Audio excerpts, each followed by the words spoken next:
Welcome to excellence academy. दोस्तों, आज की इस वीडियो में हम ये सीखेंगे कि एडोबी इलस्ट्रेटर के अंदर पैनल्स के साथ किस तरह से आप काम कर सकते हैं। देखिए, आप जब एडोबी इलस्ट्रेटर के अंदर काम कर रहे हैं तो हो सकता है आप टाइपोग्राफी का काम कर रहे हो सकता है आप कार्टूनिंग डिजाइनिंग कर रहे हो। तो इसके लिए आपको अपना वर्क प्लेस जो है वो सेट करना पड़ता है।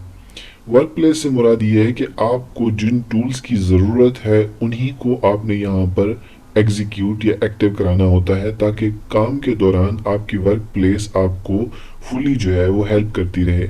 तो इसके लिए हम ये सीखेंगे कि इन टूल्स बार की सेटिंग किस तरह से की जाती है, बाय डिफ़ॉल्ट सेटिंग क्या होती है, और इनको अगर चेंज करना हो तो आपने कैसे इनको चेंज करना है। सबसे पहले अगर हम देखें तो आपके सामने ये वाला टूल बार है। इसके टॉप हेड के ऊपर से अगर आप इसे पकड़ें तो आप इसे ड्रैग करके कहीं भी मूव करा सकते हैं। ये देखिए, ये आपके सामने इस वक्त मौजूद है।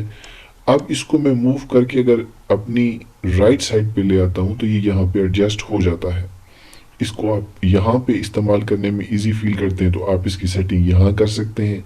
This is called work place setting, कि आप अपने आर्ट बोर्ड के इर्द गिर्द अपने वर्क प्लेस की सेटिंग कर रहे हैं।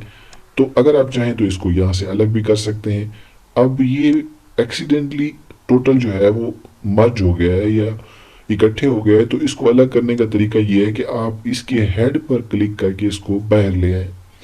तो नॉर्मली जो डिज़ाइनर हैं, या कम अज़ कम मुझे भी ये इसी साइड पर बेहतर फील होता है काम के दौरान कि ये तमाम टूल्स यहाँ पर मौजूद रहें। उसके बाद आप इन तमाम हेड्स को देख सकते हैं। अगर आप इनको ड्रैग करें तो आपके सामने ये इस तरह से कुछ नज़र आएंगे। अब ये सब्जेक्ट वाइज तो आपके सामने है, लेकिन इनके तमाम जो कमांड्स हैं वो नज़र नहीं आ रही। तो जैसे ही आप तमाम हेड पे क्लिक करते जाएंगे तो ये आपको कमांड्स भी शो करना शुरू कर देता है। तो दूसरा तरीका ये है कि इसके कोलैप्स आइकन का ऑप्शन है, यहाँ पे क्लिक करें तो ये आपको तमाम चीज़ें डिटेल के साथ जो है शो कर देता है। लेकिन हम इनको भी अलग अलग कर देते हैं। फॉर एग्जांपल, मैंने कलर थीम को अलग से कर लिया, कलर वाले को टूल को अलग से कर लिया, लाइब्रेरीज को अलहदा कर लिया, स्वेशेस को अलहदा कर लिया, कलर गाइडलाइन को अलहदा कर लिया, स्ट्रोक को अलहदा कर लिया। तो इस तरह इन सब की डिस्ट्रीब्यूशन भी आप कर सकते हैं, और उसके बाद जिस चीज़ की आपको ज़रूरत नहीं है, फॉर एग्जांपल, उसको आप यहाँ से ख़त्म कर दें। अब सेटिंग का तरीक़ेकार ये है कि आप चाहें तो इनका ग्रुप बना सकते हैं, स्विचेस के साथ आप कलर को मर्ज कर सकते हैं, सिंबल को यहाँ मर्ज कर सकते हैं, और कलर गाइडलाइन ये सारे एक ही कैटेगरी के चूंकि हैं तो आप इनको सेट करके यहाँ टॉप पे सेट कर सकते हैं, और इनको आप ये यहाँ से हमने इनको सेट कर दिया। ब्रश को इस तरह आप यहाँ पे सेट कर सकते हैं, स्ट्रोक को आप अलग से सेट कर सकते हैं। ये जो आपके सामने लाइन बनती है इस तरह से आप इनको एडजस्ट कर सकते हैं, और लाइब्रेरीज को भी आप अलग से मैंने यहाँ से सेट कर दिया। अब चाहें तो आप बाकी सबको ख़त्म कर दें, या इनमें से भी कुछ चीज़ें ऐसी हैं जिनको आपको ज़रूरत है तो आप ऐसा करें कि आप उनको भी अलग अलग करके उनकी एडजस्टमेंट कर सकते हैं। मिसाल के तौर पर ये इस तरह से।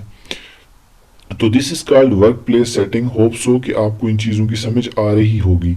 लेकिन अब बाज़ औक़ात ये होता है कि एक्सीडेंटली या आमतौर पर आप जानबूझ के इन चीज़ों को छेड़ते हैं तो ये सारी चीज़ें गुम हो जाती हैं। तो इसके लिए परेशान होने की ज़रूरत नहीं है।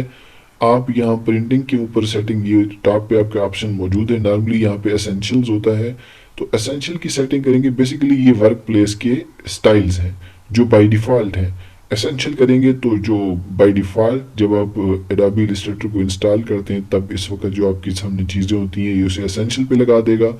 लेआउट, ये भी एक व्यू है। इस तरह टाइपोग्राफी में अगर आप काम कर रहे हैं तो आपको ज़्यादा टेक्स्ट के रिलेटेड चीज़ों की ज़रूरत है, तो ये बाय डिफ़ॉल्ट है। तो इनको आप अपनी चॉइस के मुताबिक सेट कर सकते हैं। This is called work place setting. Hope so कि आपको इन चीज़ों की समझ आ रही होगी। हम एडोबी इलस्ट्रेटर की ट्रेनिंग के हवाले से वीडियोस बना रहे हैं। आई होप कि आपको ये वीडियो अच्छी लगे, आपके लिए प्रोडक्टिव हो। एडोबी इलस्ट्रेटर को सीखने के लिए हमारे साथ रहिएगा। Thanks for watching. Stay tuned.